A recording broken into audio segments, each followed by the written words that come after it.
बिस्मिल्लाहिर्रहमानिर्रहीम। इय्याका नअब्दु व इय्याका नस्तईन। अच्छा, आप लोगों ने देखा, अफसोसनाक खबर है कि मस्जिद में धमाका हुआ है और ये बाकायदा प्लानिंग के साथ किया गया है। इंडिया के कहने के ऊपर इन लोगों ने इंडिया से कांटेक्ट किया, मोदी से, कि दो चार धमाके करवा दो वहाँ पर ताकि हम इलेक्शन ना करवा सकें, और ये इनकी प्लानिंग में शामिल है। और मैंने आप लोगों को शायद काफ़ी अर्सा पहले भी बताया था कि ये लोग धमाके करवाएंगे। एक मेरा सवाल ये है आप सबसे ही कि इमरान खान के दौर में क्यों नहीं धमाके हो रहे थे?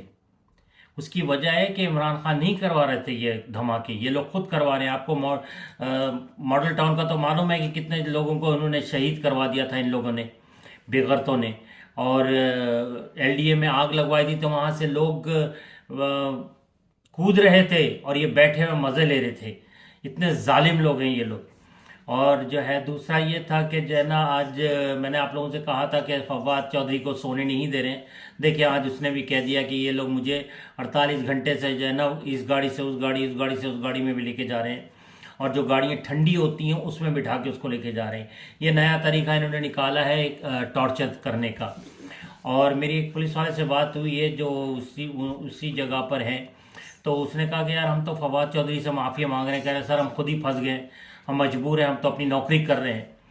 तो फवाद चौधरी आएंगे तो ये बात कंफर्म करेंगे इंशाल्लाह मेरी। दूसरा एक और ये चीज़ थी कि जो है ना इलेक्शन आने वाले हैं, इंशाल्लाह इन लोगों को इलेक्शन करवाना होगा अल्लाह के हुक्म से।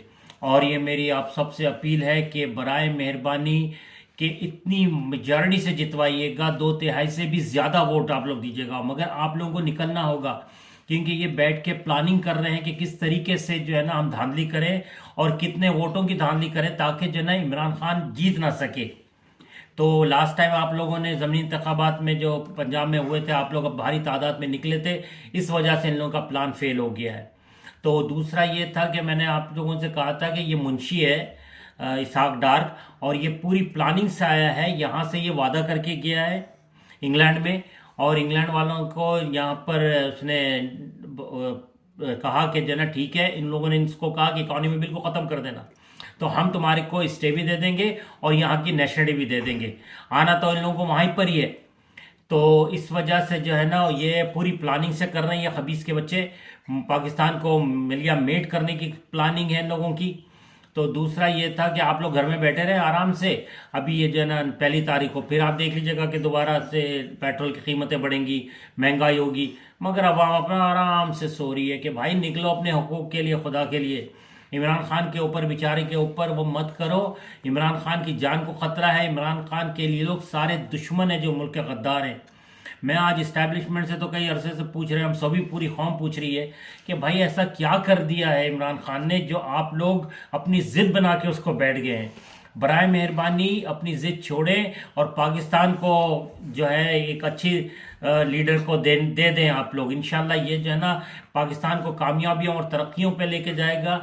और जो है ना मैंने आपसे कहा था, देखा $16 अरब थे जब इमरान खान ने छोड़ा था हमारे रिजर्व, वो सारे गायब हो गए। कहाँ लगे बताइए मुझे? क्योंकि इन लोगों ने सारी मनी लॉन्ड्रिंग करी और सब बैठे देख रहे हैं, जजेस भी देख रहे हैं, और जो है ना हमारी आर्मी भी बैठी देख रही है। ये देख नहीं रहे कि इस वक्त श्रीलंका में, मिस्र में क्या हो रहा है। फौज के ऊपर वो लोग सबसे ज़्यादा अटैक कर रहे हैं और हमारे तरफ से, दोनों तरफ से दुश्मन है। इधर अफगानिस्तान दुश्मन है, उधर इंडिया दुश्मन है। तो कहाँ आप लोग किस तरीके से लड़ेंगे? तो खुदा के लिए इमरान खान की मदद करें, इमरान खान का साथ दें और इमरान खान को यहाँ पर वापस लेकर आइए ताकि मुल्क के हालात सही हों। बस मेरे आप लोगों से यही अपील थी, आप दुआ करिए अल्लाह ताला इमरान खान की मदद करे, उसकी जान और माल की हिफाजत करे।